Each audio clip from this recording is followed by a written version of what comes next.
Visiting a national park is a wonderful way to spend a weekend. Being a family-friendly pastime that anyone can enjoy, millions of people visit national parks around the country every year.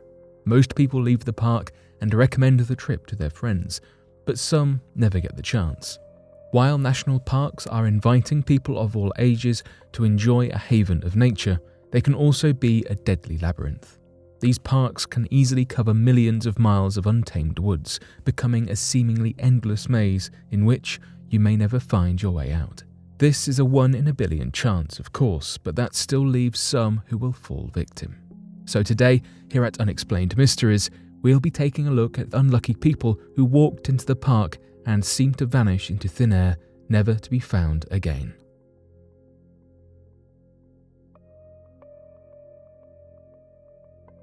The Devil's Pool Haunted. The Devil's Pool is one of the most haunted places in all of Australia. It's located just outside of Cairns in the state of Queensland and has been a popular tourist destination for some time now. The Devil's Pool can be found amid an untouched rainforest near large boulders in the town of Babinda. To those who are unaware of the Devil's Pool's dark history, they may find the crystal clear water and streams to be a majestic spot to enjoy and take in the natural beauty. Unfortunately, it has been deemed by the Australian Aborigines as a dark and dangerous place where only bad things happen. The Aboriginal legend explains that a beautiful woman that came from the Yidinji tribe was married to a tribal elder. At some point during their marriage, the woman fell in love with a younger man and they began an affair. They ran off into the woods to start a life together in the hopes that no one would find them. However, the tribal elder was in a powerful position in their tribe and he sent search parties to look for them. Eventually caught and surrounded by the Babinda boulders, the woman threw herself into the water below and took her own life. She couldn't bear a life without her true love and saw no other way out. The Aborigines don't believe she ever left those waters and still remains there, looking for young men she can lure down below the water with her. What was first seen as a harmless legend or tale has gained some traction over time, due to the number of young men that have gone missing and mysteriously passed away at the Devil's Pool. All but one of the missing or deceased have been men. It's also believed that the pool is more aggressive towards men that disrespect the area. One young man kicked a sign that was placed to warn tourists, and he slipped, falling into the pool and lost his life. While the number of deaths is still debated, there have been at least 17 young men that have gone mysteriously missing or lost their lives since 1959. But what does that mean? How could they have mysteriously lost their lives? For starters, onlookers have witnessed victims being pulled forcefully and held underwater. There have been other mysterious ways these men have lost their lives. A 24-year-old man named Peter McGann climbed up the boulder and jumped through a small gap into the water below. Police divers were only able to uncover his body after 5 weeks of searching through the murky water of the bottom of the pool. Another young couple was also taken by the Devil's Pool during a flash flood. The woman ended up surviving, but the man was never heard from after that. One of the most recent disappearances was a 37-year-old man, Mr. Hoffman, whose body was found in October 2020, 48 hours after he was last seen. The man was there with another young man who successfully escaped the pool unharmed. A strong current ran through and swept Hoffman away. With so many horrible incidents, the area has been boarded up with railings and large signs have been placed around the Devil's Pool to warn people from swimming or getting too close. So why do people continue to explore the Devil's Pool, despite its large sum of disastrous events? Maybe some find the risk exciting.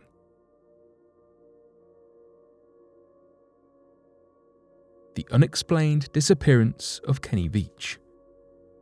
Kenny Veach was a 47-year-old avid hiker of the Mojave Desert in Nevada. On November 10, 2014, he told his family he planned to go on a 2-day hike in the mountains and look for a cave. He never returned. Veach was an experienced hiker who often took solo trips to explore the Mojave and Great Basin deserts of Nevada and California respectively. He was a minimalist or ultralight hiker. Even though he would camp out for days at a time, he only ever brought the bare minimum of supplies. He rarely brought a GPS, compass, or map. Although he had successfully completed many hikes in his lifetime in that manner, it is still an incredibly reckless way to hike.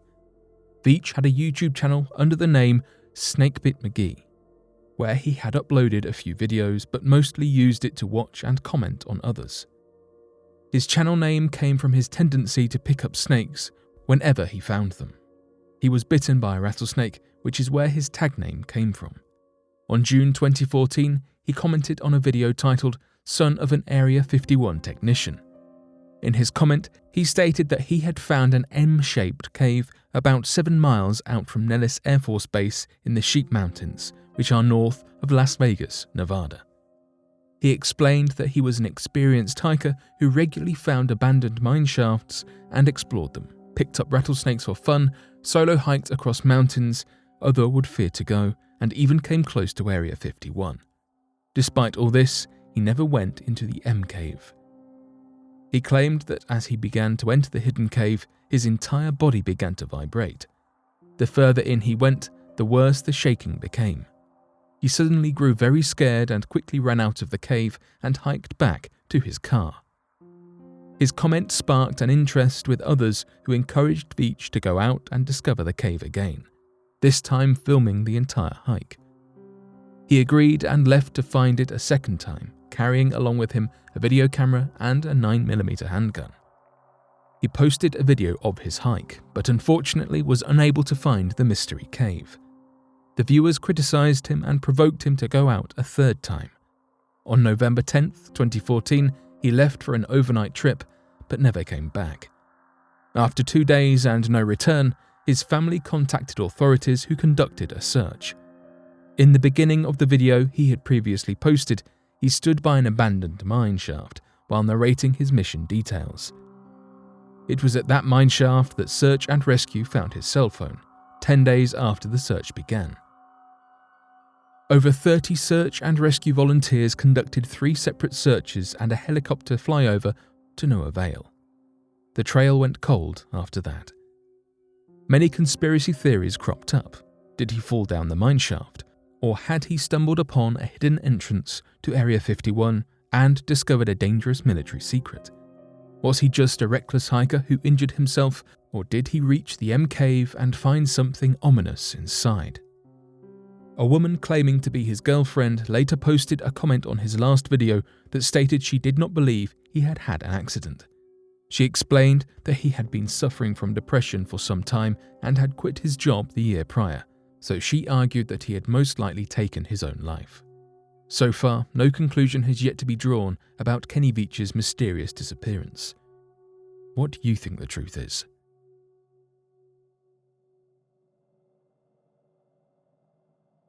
Michael Fissery, Yosemite National Park.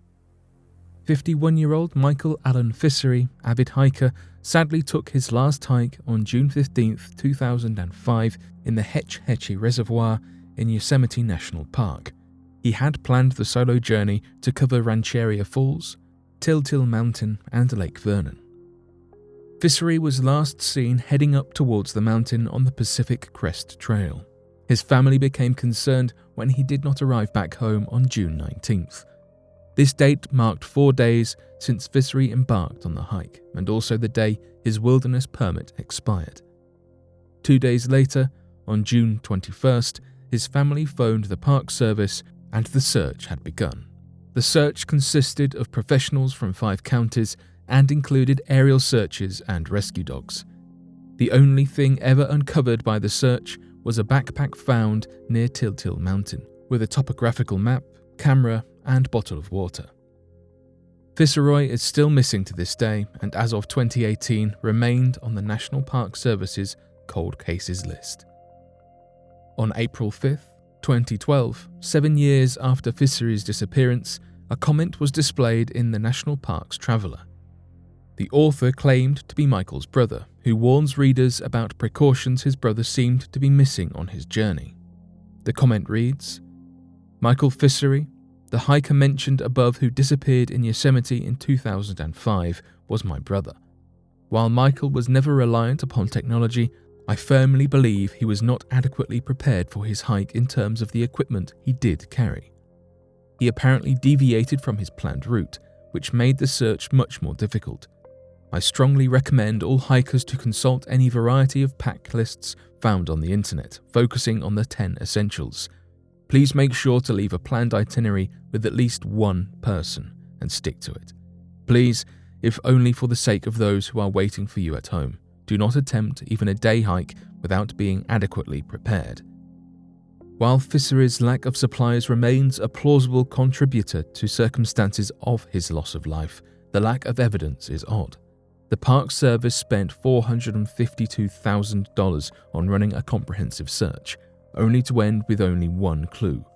Searches like this often turn up clothes, equipment, or remains.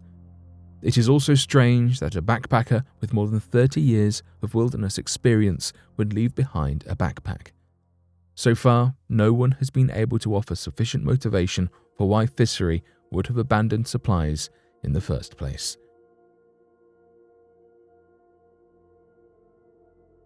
The disappearance of Martin Allen. Martin Allen disappeared a month after his 15th birthday in November 1979 while walking through King's Cross Station on his way home from school. He lived in Kensington with his parents. His father was employed as a chauffeur to an ambassador of the Australian High Commissioner. It was said that there was nothing in Martin's personal life that would indicate his wish to run away, yet he disappeared without a trace. At around 3:50 p.m, Martin said goodbye to a friend at King's Cross Station and boarded the tube on the southbound Piccadilly line, his usual journey. He was intending to stay at his older brother's place in Holloway, but was heading home first to pick up some money. His parents believed he was at his brother Robert's home, while Robert believed he had changed his plans and stayed at home. As a result, his disappearance was not reported until 7 p.m. the next day as his mother served dinner. Around the time of Martin's disappearance, there were multiple reports of a boy matching Martin's description in the presence of a man at Gloucester Road Station.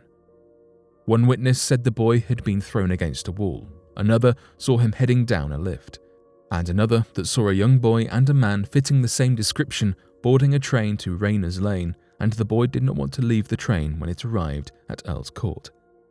A description of the man aged between 30 to 40 years old with blonde or light hair was released to the public.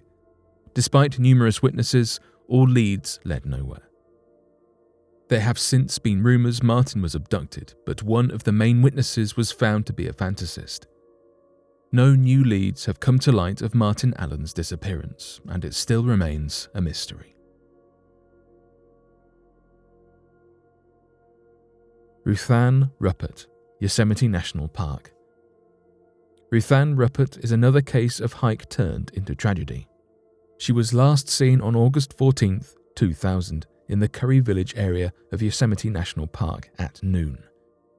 She had originally planned to join a group backpacking in the park, but an eye infection that sent her to Yosemite Valley Medical Clinic also caused her to fall behind the group. Undeterred from adventure, she is believed to have attempted a solo day hike from Yosemite Falls to the Forester area. Ruppert was confident in the park, having made 2 trips previously. In general, she is known as a highly experienced backpacker, even making it to the top of Tanzania's Mount Kilimanjaro with a frozen foot.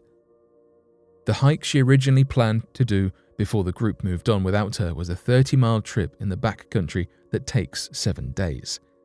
The strange part of her decision to explore her own path was that she only took a sweater and minimal other necessities. She did not contact any friends or family about where she planned to go or where she would return.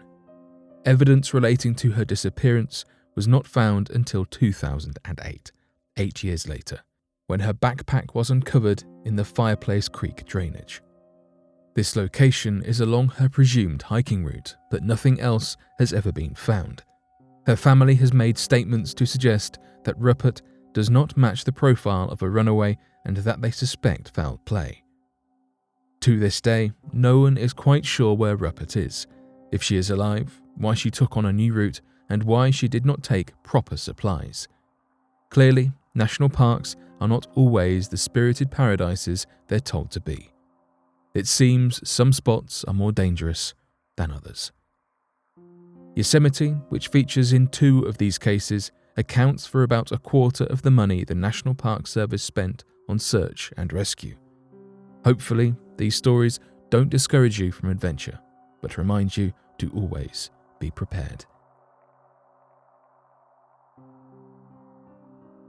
But what do you make of these chilling stories?